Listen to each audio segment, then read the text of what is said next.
లలిత exchange Utsav పాత నగల అదే బరువుకి కొత్త నగలు తీసుకో నగల ప్రైస్ లో 20% ఆదా చేసుకోవచ్చు. ఫస్ట్ అసలు ఏం జరిగింది? ఫస్ట్ ఆఫ్ ఆల్ అయితే నేను ఇంటర్వ్యూకి వెళ్ళినప్పుడు ఏంటంటే అది ఫ్యామిలీ స్పా అని చెప్పేసి చెప్పారు. ఫ్యామిలీ మెంబర్స్ వస్తారు, హస్బెండ్ వైఫ్స్ వస్తారు, లేడీస్ జెంట్స్ వస్తారు అని చెప్పేసి చెప్పారు. సో అట్లా అని చెప్పేసి నేను జాయిన్ అవ్వడం జరిగింది అక్కడ. అండ్ ఆఫ్టర్ దట్ ఏంటంటే ఒక 20 days వరకు ఓన్లీ జెంట్సే వచ్చారు, లేడీస్ ఎవరు రాలేదు. సో ఆఫ్టర్ 20 days నేను క్వశ్చన్ వేయడం జరిగింది వాళ్ళని, ఎందుకు ఓన్లీ జెంట్సే వస్తున్నారు, లేడీస్ ఎందుకు రావట్లేదు అని. అంటే వాళ్ళు ఏంటంటే వస్తారమ్మా, వాళ్ళు కూడా వస్తారు అని చెప్పేసి దే కవర్డ్. సో 20 days తర్వాత నేను ఎప్పుడైతే క్వశ్చనింగ్ స్టార్ట్ చేశానో 1 month వరకు కొంచెం ఏంటంటే వాళ్ళ 20 days తర్వాత నుంచి వాళ్ళ బిహేవియర్ చేంజ్ అయిపోయింది. అంటే మీరు క్వశ్చన్ చేస్తున్నారు? క్వశ్చనింగ్ వల్ల.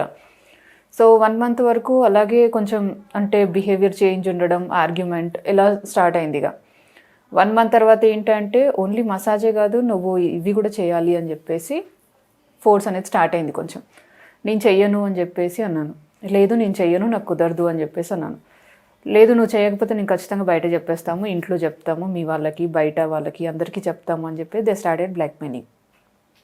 సో అట్లా అప్పటికి నేను ఒప్పుకోకపోవడం వల్ల ఈ బ్లాక్మెయిలింగ్ అది అంటే నేను B2B వరకు ఒప్పుకోవాల్సి వచ్చింది. ఒక్క క్వశ్చన్ ఏంటంటే, ఫస్ట్ థింగ్ మీరు చెప్పారు స్పా సెంటర్ అని చెప్పేసి. స్పా సెంటర్ అన్నా బ్యూటీ సెలూన్ అన్నా కూడా మీరు ఒక కోర్స్ చేయాలి. బ్యూటీ సెంటర్లో పని చేయాలన్నా కూడా దానికి ఒక కోర్స్ ఉంటుంది. స్పా సెంటర్లో ఒక మసాజ్ చేయాలన్నా కూడా దానికి ఒక కోర్స్ అనేది ఉంటుంది. మీరు ఈ 2 చేశారు అసలు? ఫస్ట్ లేదు, 2 చేయలేదు. 2 చేయకుండానే మీరు బ్యూటీ పార్లర్ అని వెళ్ళారని చెప్తున్నారు, తర్వాత స్పా అన్నారు, చేయలేదని చెప్తున్నారు. కోర్స్ చేయలేదు కానీ జాయిన్ అయ్యారు. మీరు ఇది ఎంతవరకు జెన్యూన్ అని మీరు నమ్మినారు? అంటే ఒక స్పా సెంటర్ అని చెప్తున్నారు, సర్టిఫికేట్ అడగట్లేదు, కోర్స్ ఇంతకుముందు ఎక్కడ చేస్తున్నావు అడగకుండానే మిమ్మల్ని తీసుకున్నారు కదా. సో అక్కడ మీకు ఎక్కడ డౌట్ అనిపించలేదా? వాళ్ళు ఏంటంటే మీరు ఆల్రెడీ చేశారా అని నన్ను అడిగారు. లేదు నాకు అసలు ఈ ఫీల్డ్ గురించి ఐడియా లేదు, టోటల్ ఫ్రెషర్ నేను, నాకు తెలీదు వీటి గురించి. అంటే పర్లేదు మేము నేర్పిస్తాము అన్నారు వాళ్ళు. సో అందుకు నేను జాయిన్ అవ్వడం జరిగింది. అండ్ దట్టు ఏంటంటే వాళ్ళ దగ్గర సర్టిఫికెట్స్ ఉన్నాయి. ఏం సర్టిఫికెట్స్ ఉన్నాయి వాళ్ళ దగ్గర? అంటే ఇట్లా మా స్పా సెంటర్ కి సర్టిఫికెట్ ఉంది అని చెప్పేసి వాళ్ళు చూపించారు. సర్టిఫికెట్స్ ఉన్నాయి. సో అందుకు నేను జాయిన్ అవ్వడం జరిగింది అక్కడ. అంటే సర్టిఫికేట్స్ చాలా మంది డూప్లికేట్ చేస్తూ ఉంటారు. మనకి ఇవాళ రేపు మనం చదువుకున్న సర్టిఫికేట్సే డూప్లికేట్ వస్తున్నాయి. సో మీరు అక్కడ ఎక్కడ కూడా ఇంత ముందు వర్క్ చేసిన వాళ్ళని ఎవరిని మీరు అడగలేదా? అక్కడ అలాంటిది అయితే మనకి లేదు, ఛాన్సే లేదు అసలు. ఇప్పుడు ఎవరైతే కొలీగ్స్ ఉంటారో వాళ్ళతో ఈ విషయాలు మాట్లాడేంత ఛాన్స్ లేదు మనకి. అంటే ఒకరికొకరికి పరిచయం లేదు ఇప్పటి వరకు కూడా? మీకు పరిచయం అంటే ఒక దగ్గర పనిచేస్తాము, తన పేరేంటి నా పేరేంటి అలా తెలుసు, బట్ ఈ విషయాల గురించి మాట్లాడే ఛాన్స్ లేదు అక్కడ. ఎన్ని రోజులు వర్క్ చేశారు? 3.5 నెలలు. 3.5 నెలలు పనిచేసినప్పుడు మనం ఒక 1 week లోనే పరిచయం అయిపోతుంది, మనకి అక్కడ ఫ్రెండ్షిప్ అనేది కుదురుతుంది. సో అట్లా 1 week లోనే మీకు ఇలాంటివి ఏం డిస్టర్బెన్స్ మీకు కనిపించలేదా? తేడా కనిపించలేదా? అక్కడ ఎందుకు ఒక పర్సన్ తో మాట్లాడనివ్వట్లేదు ఏంటి అసలు అని అనిపించలేదా మీకు?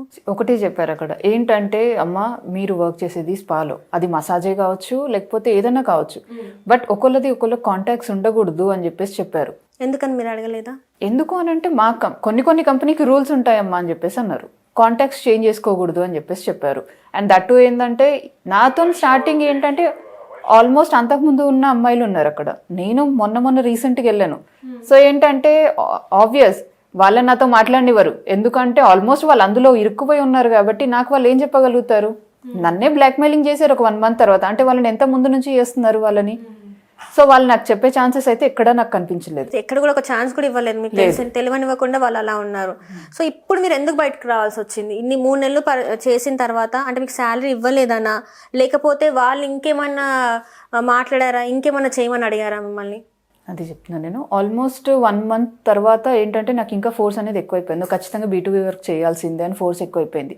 సో ఆఫ్టర్ ఈ బ్లాక్మెయిలింగ్ వల్ల నేను B2B వరకు ఒప్పుకోవాల్సి వచ్చింది. B2B అంటే ఏంటి అసలు? That is body to body అని అంటారు. బాడీ టు బాడీ అని అంటారు. సో ఇక్కడ మీరు ఒప్పుకోవాల్సి వచ్చింది అన్నారు కదా, ఇప్పుడు బయటికి వచ్చారు, ఇప్పుడు ఇంత అవుతుంది, ఇంతవరకు చేశారు. ఇప్పుడు B2B అంటే అది మీ చిన్న విషయం కూడా కాదు.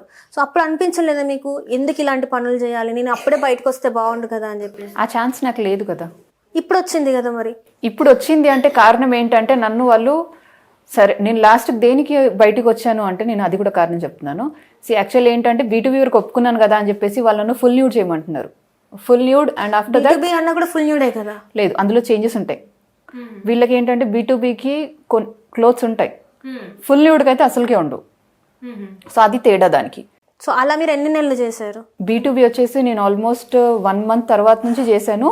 2 2 months, ఆల్మోస్ట్ 2.5 months వరకు చేశాను నేను. 2.5 months వరకు చేసి అప్పటి వరకు అంటే ఇప్పుడు మీరు అంటే చాలా వరకు ఏమనుకుంటున్నారు అంటే ఆమెకి ఇష్టం ఉండే అంటే ఆమెకు తెలిసి ఇవన్నీ చేసుకుంది, ఒప్పుకుంది, ఆమెకి షేర్ రాకపోవడం వల్లనే ఇప్పుడు బయటకు వచ్చి మాట్లాడుతుంది, లేకపోతే ముందే ఇలాంటి వాటికి ఒప్పుకోదు అని చెప్పేసి మాట్లాడుతున్నారు. మీరు కింద కామెంట్స్ చూస్తున్నారో లేదో నాకు తెలియదు, కానీ చాలా వరకు కామెంట్స్ అయితే అంతే మీదే తప్పు ఉన్నట్టు చాలా మందికి మాట్లాడుతున్నారు. దీనికి మీరు ఏం ఆన్సర్ చెప్తారు? నేను ఒకటే చెప్పాలనుకుంటున్నాను ఏంటంటే, ఇప్పుడు ఒక అమ్మాయి బయటికి వచ్చింది అని అంటే కంపల్సరీ అమ్మాయి మీద నిందలు అనేది పడుతుంది. అది నేను తెలిసే నేను బయటకు వచ్చాను. ఎందుకు అని అంటే అది ఇష్యూ ఇంకా చాలా సీరియస్ అయిపోయింది. ఎక్స్ట్రా సర్వీస్ చేయమని, ఫుల్ న్యూడ్ చేయమని చెప్పేసి చాలా ఫోర్స్ ఎక్కువైపోయింది. సో అది లాస్ట్ నేను ఏంటంటే లేదు నేను చెయ్యను అని ఖచ్చితంగా నేను కూర్చున్నాను అక్కడ. లేదు నేను చేయను అంటే చేయను. B2B వరకు మీరు ఫోర్స్ చేశారు, బ్లాక్మెయిల్ చేశారు, నేను దానికి ఒప్పుకున్నాను, చేశాను. బట్ ఇది చేయమంటే నేను చెయ్యను అని చెప్పేసి అని అన్నాను లాస్ట్ మూమెంట్లో. అంటే ఇప్పుడు నా క్వశ్చన్ ఏంటంటే, అది ఎప్పుడైతే మీరు ప్రెషర్ వాళ్ళకి మీ మీద ప్రెషర్ పెట్టారో మీరు అప్పుడు ఎందుకు మానేయలేదు?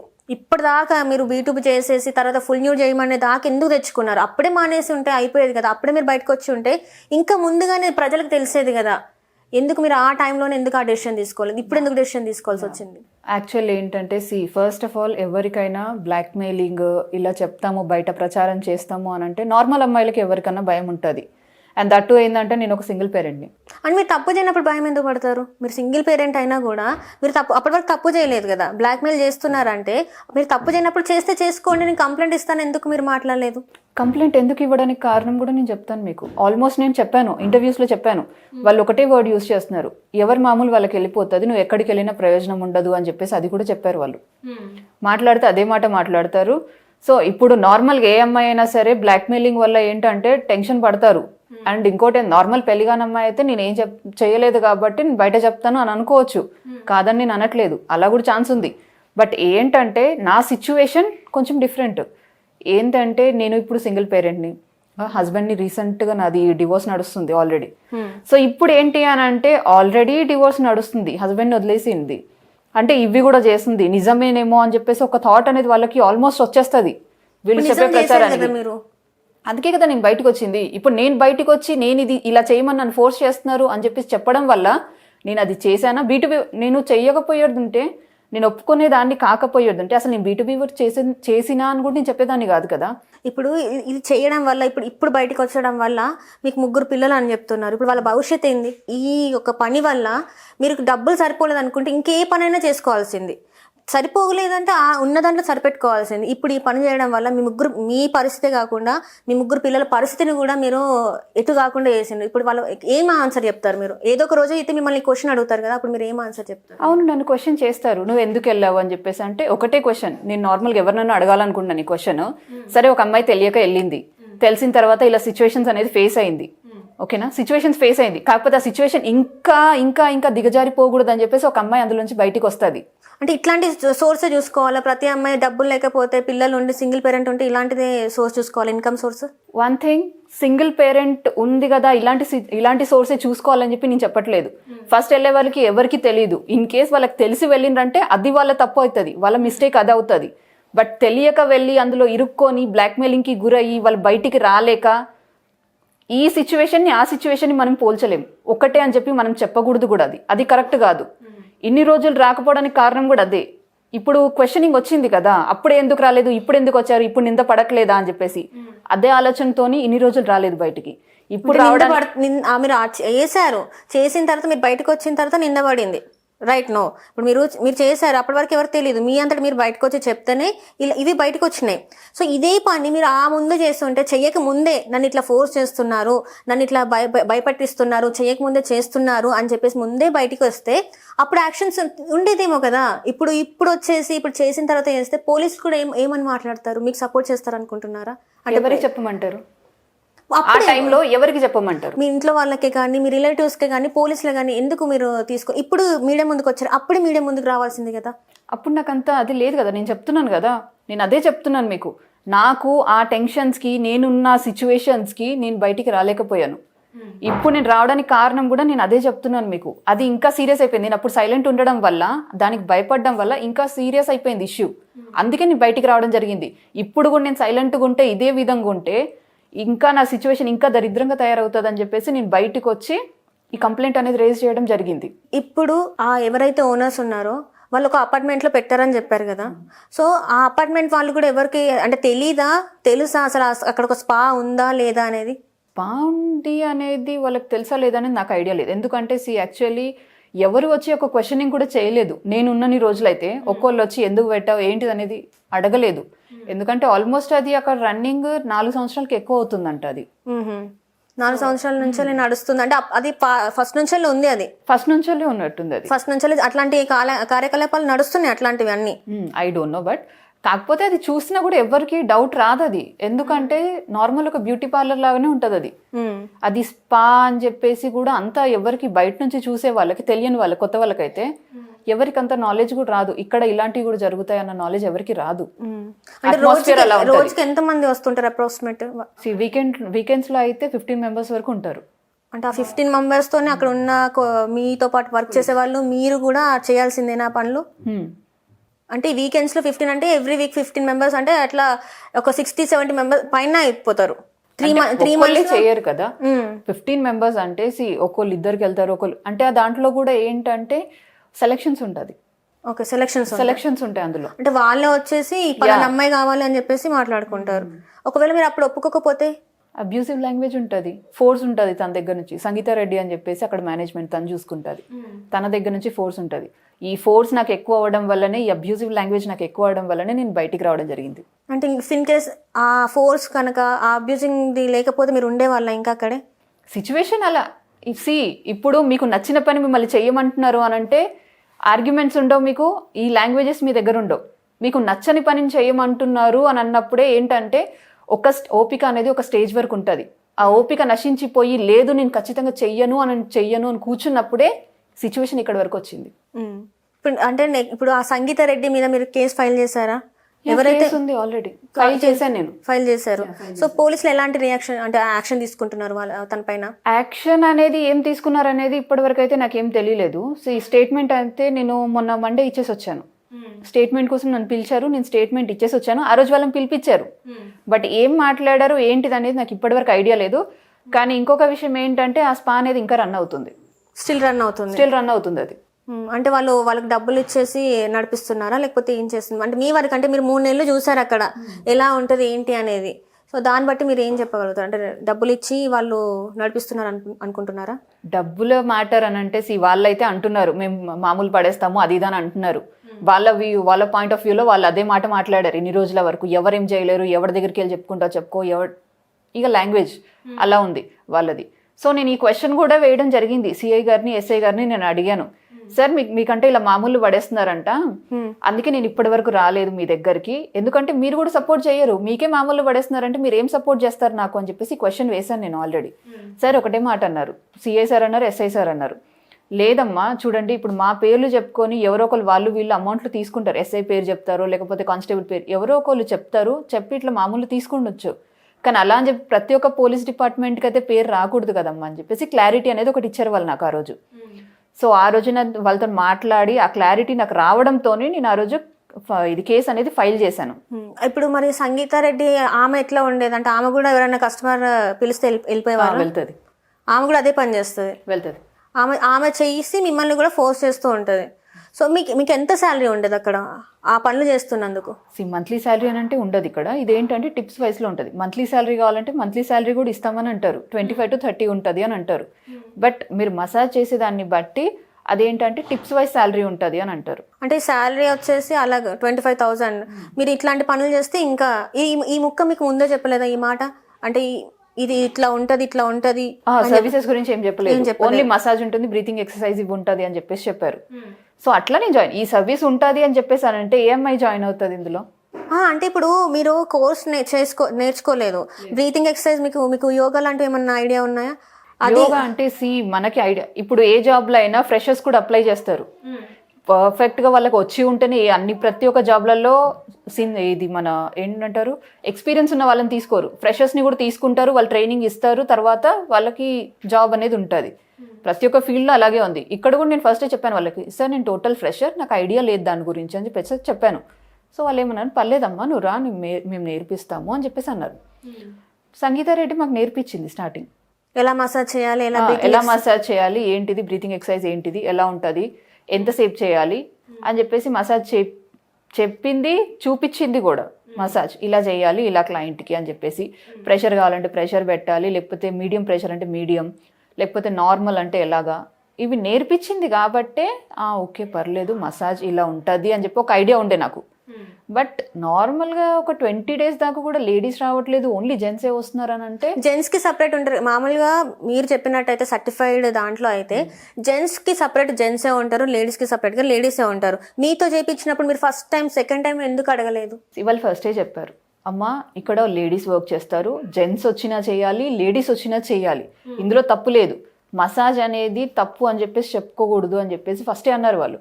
మసాజ్ నార్మల్ మసాజ్, ఇప్పుడు ఫిజియోథెరపీ అని అంటారు, ఓన్లీ లేడీస్ వెళ్ళి లేడీస్కి చేస్తారా, జెంట్స్ ఉంటే చేయరా? ఫిజియోథెరపీ కాదు కదా, అది మెడికల్కి సంబంధించింది కదా. నార్మల్ ఒక నార్మల్ మాట చెప్తున్నాను నేను. ఇప్పుడు ఒక అబ్బాయికే చేయాలి, ఒక అమ్మాయికే చేయాలనుకుంటే ఏ ఫీల్డ్లో కూడా కానిపోయినది. నార్మల్ ఏ ఫీల్డ్ అయినా మనం చేసేది. ఇప్పుడు మసాజ్ అని అంటే ప్రతి ఒక్కరు మసాజ్ గలీజ్ పని అని మనం అనుకోకూడదు. ఎందుకంటే కొంతమంది కొన్ని ప్రాబ్లమ్స్ ఉంటాయి, బాడీ రిలీఫ్ కోసం కూడా మసాజ్ చేయించుకుంటారు చాలా మంది. సో అలా మసాజ్ని మనం గలీజ్ అని మనం అనలేం కదా. ఇప్పుడు హ్యూమన్ బాడీ అంటే కంపల్సరీ రిలీఫ్ అనేది ఉండాలి, హ్యూమన్ స్ట్రెస్తో వస్తారు అలా ఉంటారు. సో అందులో తప్పు లేదు కదా, ఓన్లీ మసాజ్ వరకు తప్పు లేదు. బట్ ఈ సర్వీసెస్ అనేది తప్పు, అది నేను చెప్తాను. ఎగ్జాక్ట్లీ, ఇప్పుడు అందరు అనేది అదే, ఈ సర్వీసెస్ అనేది తప్పు అనట్లేదు, కానీ మీరు ఏదైతే ఎంచుకున్నారో ఆ టైం పీరియడ్ అనేది మీ సైడే చాలా వరకు తప్పు ఉందని చెప్పేసి కింద కామెంట్స్లో చాలా వరకు వస్తున్నాయి. కామెంట్సే కావచ్చు, మనం నార్మల్గా మాట్లాడుకుంటున్నప్పుడు కూడా ఆ అమ్మాయి తెలిసే చేసింది, ఆ అమ్మాయికి పూర్తిగా అన్ని తెలుసు, ఏదో షేరింగ్ దగ్గర ప్రాబ్లం వచ్చింది కాబట్టి తను ఇప్పుడు బయటకు వచ్చింది, లేకపోతే ఇంకా చేసేది అని అంటున్నారు. సో దీనికి మీరు ఏం ఆన్సర్ చెప్తారు? సరే, నాకు షేరింగ్ దగ్గరే తక్కువ వచ్చింది, షేరింగ్ వల్లనే నేను బయటకు వచ్చాను, ఇదంతా కేసు రేస్ చేశాను అని అంటున్నారు కదా. నాకు ఆ షేరింగ్ వల్లనే ప్రాబ్లం అయ్యేదంటే నేను వాళ్ళతో డీల్ చేసుకునేదాన్ని కదా. నాకు షేరింగ్ సరిపోవట్లేదు, నాకు ఎక్కువ ఇవ్వండి, లేదంటే నేను కంప్లైంట్ ఇస్తాను అని చెప్పేసి నేనే వాళ్ళతో డీల్ చేసుకునేదాన్ని కదా. నేను కంప్లైంట్ ఎందుకు రేస్ చేసుకుంటాను? నా పరువు నేను ఎందుకు తీసుకుంటాను మీడియా ముందు పెట్టేసి? ఏ అమ్మాయి అయినా మీడియా ముందుకు వచ్చేసి నేను ఇది చేశాను, అది ఫోర్స్ వల్ల, బ్లాక్మెయిలింగ్ వల్ల, ఇది చేయకూడదని చెప్పేసి నేను కంప్లైంట్ రేస్ చేశానని ఏ అమ్మాయి వస్తుంది ముందుకి? ఇప్పుడు దానివల్ల వచ్చారని మాట్లాడుతున్నారు. అండ్ ఇంకొకటి నేను చూసింది ఏంటంటే, మీకు వాళ్ళు 1 lakh ఇవ్వాలి అని చెప్పేసి, ఎందుకు మీకు 1 lakh వాళ్ళు ఎందుకు ఇవ్వాలి? స్టార్టింగ్ నేను ఫస్ట్ 1 month చేశానని చెప్పాను కదా, మసాజెస్ చేశాను అని చెప్పేసి చెప్పాను. అది ఏంటంటే క్లయింట్ పే చేసిన అమౌంట్ ఉంటుంది, ప్లస్ వాళ్ళు మసాజ్ నచ్చి టిప్స్ ఇస్తారు. అంటే మీకు 1 monthకి 1 lakh వచ్చిందా? 1 lakh వచ్చింది. ఎందుకంటే ఒక్క క్లయింట్కి అది చేసేది మ్యాక్సిమం ఒక 6-7 clients ఉంటారు డైలీ, పర్ డే ఉంటారు. వీక్ డేస్లో ఇంకా ఎక్కువ ఉంటారు. ఐ టోల్డ్ యూ, డైలీ ఒక 3,000 వరకు వస్తుంది, 3,000 to 5,000 వరకు వస్తుంది. అందులో ఒకటి ఏంటంటే 1 month తర్వాత నేను B2B కూడా చేశాను, చెప్పాను కదా. సో 1 monthకి మీరు చేసేసారు. 1 month నుంచి మసాజ్, ఓన్లీ మసాజ్ చేశాను. మసాజ్కి మీకు టిప్స్కి 3,000 అట్లా ఇచ్చారా? యా, ఒక్క పర్ డేకి ఏంటంటే ఒక మనిషి ఇప్పుడు ఎంత పే చేస్తాడంటే మ్యాక్సిమం 1,500 to 2,000 వరకు పే చేస్తారు. సో అందులో 50% ఉంటుంది మీ కమిషన్ 50% ఉంటుంది. అండ్ సరే ఒక 2,000 పే చేశారు అనుకుందాం, ఫర్ ఎగ్జాంపుల్ 2,000 పే చేశారు, 50% ఎంత 1,000 ఉంటుంది, ఓకేనా. అండ్ ఎక్స్ట్రా టిప్ వాళ్ళు ఒక 500 వరకు ఇస్తారు, మళ్ళీ ఎక్స్ట్రా టిప్. ఒక క్లయింట్కి అలా 1,500 వచ్చింది అనుకోండి, ఒక 2-3 చేస్తే మ్యాక్సిమం ఒక 5,000, 4-5 వరకు ఉంటుంది. సో అలాగా అమౌంట్ వచ్చింది. అండ్ వీక్ డేస్లో ఇంకా కొంచెం ఎక్కువ ఉంటుంది, క్లయింట్స్ ఎక్కువ ఉంటారు కాబట్టి మనకి మసాజ్ అనేది ఎక్కువ చేయాల్సి వస్తుంది. సో దీన్ని మీరు ఈజీ మనీ మేకింగ్ లాగా తీసుకున్నారు అయితే? సిచ్యువేషన్స్ని బట్టి ప్రతి ఒక్క అమ్మాయి ఏంటంటే ఫ్యామిలీ ఇష్యూస్ బాగుంటే ఏ అమ్మాయి ఏ జాబ్కి వెళ్ళదు, జాబ్స్కి వెళ్తుంది, బట్ ఆ జాబ్లో ఇలా ఉంటుందని ప్రతి ఒక్క అమ్మాయికి తెలియదు. కొంతమంది అమ్మాయిలకు తెలిసి వెళ్ళుండొచ్చు, తెలియక వెళ్ళిన అమ్మాయిలు కూడా చాలా మంది ఉంటారు. అలా అని చెప్పేసి తెలిసి వెళ్ళిన అమ్మాయిలు వెళ్తున్నారు కదా, వాళ్ళకి తెలుసు కదా అని చెప్పి ఇంకొక అమ్మాయిని కూడా మనం నింద వేయలేము. అది నా విషయం కాకపోవచ్చు, నేను ఒకటే అనాలనుకుంటున్నాను, పబ్లిక్కే చెప్పాలనుకుంటున్నాను డైరెక్ట్. నేను ఒక అమ్మాయి తప్పు చేసింది కదా అని చెప్పేసి ప్రతి ఒక్క అమ్మాయి మీదకి వేలెత్తి చూపాల్సినంత అవసరం లేదు. ఎందుకంటే ఇప్పుడు ఇన్ కేస్ వేరే అమ్మాయి తప్పు చేసింది, తెలిసి తప్పు చేసింది, రేపటి రోజున మీ ఇంట్లో ఒక అమ్మాయి వెళ్ళి తెలియకుండా అందులో ఇరుక్కుపోతుంది, అప్పుడు మీరు కూడా అదే మాట మాట్లాడతారు. మీరు తెలియకుండా ఇరుక్కపోలేదు కదా, తెలిసే ఇరుక్కపోయింది. ఇప్పుడు అదే, ఇప్పుడు B2B అన్నారు, ఫుల్ న్యూడ్ అన్నారు, మీకు తెలిసే కదా చేసింది, తెలియకుండా చేయలేదు కదా. ఇప్పుడు జనాలు మాట్లాడేది అదే అంటున్నారు కదా, మీకు B2B తెలిసి చేశారని మీ నోటితో మీరే ఒప్పుకుంటున్నారు. సో అట్లా ఒప్పుకున్నప్పుడు ఇది చేసిన అమ్మాయి అది చేయలేదని ఎంతవరకు నమ్మచ్చు? న్యూడ్గా కూడా చేసింది, అన్ని సర్వీసెస్ చేసే ఉంటుంది. ఎక్కడో స్ట్రేస్ వల్ల ఇదే మాట్లాడుతున్నారు, ఎక్కడ చూసినా ఇదే మాట్లాడుతున్నారు. సో దీనికి క్లారిటీ నేను అదే చెప్పాను మీకు. B2B నేను ఎప్పుడు ఒప్పుకున్నాను? ఆఫ్టర్ 1 month నాకు 20 days తర్వాత నుంచి బిహేవియర్ చేంజ్ అయింది, వాళ్ళది ఫోర్సింగ్ అనేది స్టార్ట్ అయింది. అప్పటికి 1 month వరకు నేను ఒప్పుకోలేదు. ఆఫ్టర్ 1 month అది కూడా బ్లాక్ మెయిలింగ్ వల్ల, నువ్వు చెయ్యకపోయినా చేసావని ప్రచారం చేస్తాము అది ఇదని చెప్పడం వల్ల నేను ఒప్పుకోవాల్సి వచ్చిందని చెప్పేసి I gave a clarity. First డేనే నేను క్లారిటీ ఇచ్చాను ఈ విషయంలో. అండ్ మీరు నాకు ఒక్కటి అర్థం కాదు, ఇప్పుడు చెయ్యలేదు అని నేను ఇప్పుడు ఒకవేళ చేసి ఉన్నా కూడా నేను B2B కూడా చేయలేదు అని చెప్పేదాన్ని. నేను B2B వర్క్ ఎందుకు చేశానని నేను ఎందుకు ఒప్పుకుంటాను? ఇన్ కేస్ నేను ఫుల్ సర్వీస్ ఇవి చేసి ఉంటే B2B వర్క్ చేశాను అని ఒప్పుకోవాల్సిన అవసరం కూడా నాకు లేదు. నేను అది కూడా చేయలేదు, ఓన్లీ మసాజే చేశాను 3 months అని చెప్పి చెప్పొచ్చు.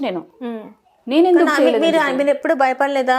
అంటే ఇంత చేసిన వాళ్ళు రూమ్లలో కెమెరాస్ పెడతారు, తీసేసుకుంటారు అని చెప్పేసి మీకు అనిపించలేదా? షూట్ చేస్తారు కెమెరాస్. ఇప్పుడు ఇవాళ రేపు చిన్న స్పై కెమెరాస్ ఉంటాయి, అది మనకు అందరికి తెలిసిందే. రూమ్లో పెడతారు, చేస్తారు. దీనివల్ల ఇంకా ఎక్కువ నేను సఫర్ అవుతాను, మీకు అనిపించలేదా? స్టార్టింగ్ ఏంటంటే నేను ఆల్రెడీ చెప్పాను మీకు, 1 month వరకు నేను ఓన్లీ మసాజ్ చేశాను. ఆఫ్టర్ దట్ B2B చేయాలన్న నాకు ఫోర్స్ వచ్చింది. ఓకేనా, ఫోర్స్ వచ్చింది, బ్లాక్మెయిలింగ్ స్టార్ట్ అయింది, తర్వాత నేను కంపల్సరీ చేయాల్సి వచ్చింది. ఆ బ్లాక్మెయిలింగ్ అనేది కంటిన్యూ అయింది. ఇప్పుడు నేను వీళ్ళు ఆల్రెడీ నన్ను బెదిరిస్తున్నారు కాబట్టి నేను చేశాను అని చెప్పాను మీకు, చెప్పాను. సో తర్వాత B2Bకి ఒప్పుకోవాల్సి వచ్చిందని చెప్పాను. ఆ బ్లాక్మెయిలింగ్ అనేది ఇంకా కంటిన్యూ అయింది. అది నేను ఒప్పుకున్నాను కదా అని చెప్పేసి ఫుల్ న్యూడ్ నువ్వు చేయాల్సిందే, ఎక్స్ట్రా సర్వీస్ నువ్వు చేయాల్సిందే. ఆ బ్లాక్మెయిలింగ్ కంటిన్యూ అవుతూ వచ్చింది. నా సిచ్యువేషన్ బాగాలేక నేను ఉన్న స్టేజ్కి నేనేంటంటే భయపడుకుంటూ ఉండాల్సి వచ్చింది ఆ సిచ్యువేషన్లో. కాకపోతే ఈ సర్వీస్ నువ్వు ఖచ్చితంగా చేయాల్సిందే అన్నట్టు కూర్చున్నారు కాబట్టి ఆర్గ్యుమెంట్ ఇంక ఎక్కువైపోయింది. లాస్ట్ డే నేను చెప్పాను ఇంతకుముందు ఇంటర్వ్యూస్ కూడా, లాస్ట్ డేలో ఇంకా ఆర్గ్యుమెంట్ ఎక్కువైపోయింది. నువ్వు ఎందుకు చెయ్యవు క్లయింట్కి, నువ్వు ఖచ్చితంగా చేయాల్సిందే అన్న ఆర్గ్యుమెంట్ ఎక్కువైపోతే లాస్ట్ నేను అదంతా తట్టుకోలేక, ఇంకా భరించే ఓపిక లేక ఇంట్లో కాల్ చేసి చెప్పాల్సి వచ్చింది. నా రోజు కాల్ చేసి చెప్తే ఫస్ట్ ఆఫ్ ఆల్ నువ్వు అక్కడి నుంచి బయటకు వచ్చేసే అన్నారు. ఫస్ట్ అక్కడి నుంచి బయటికి రా, బయటకు వచ్చిన తర్వాత ఏదైతే చూసుకుందామని చెప్పేసి అనడంతో ఏసీపీ సార్కి కాల్ చేసి నేను కంప్లైంట్ ఇవ్వడం జరిగింది. పదాలు తెలియని పెదవులకు అమృత వాక్యం అమ్మ. సంతానలేమి సమస్యతో బాధపడుతున్న ప్రతి స్త్రీమూర్తి బాధను మేము అర్థం చేసుకోగలం. Fertinine world best embryology lab మరియు జిల్ట్రిక్స్ అలారం సిస్టాన్ని మొట్టమొదటిసారిగా ఏపీ మరియు తెలంగాణలో ఈ నెల 9న ప్రముఖ సినీ నటి స్నేహ, స్పెయిన్ దేశానికి చెందిన international senior embryologist Javier Herrera గారు ప్రారంభించారు. ఈ శుభతరుణంలో రక్త పరీక్షలు, AMH test, RBS, సెమిన్ analysis, ultrasound scan, follicle scan ఈ నెల 31 వరకు ఉచితంగా అందిస్తుంది. 49 49 అంటే సంతానం, 49 అంటే సంతోషం.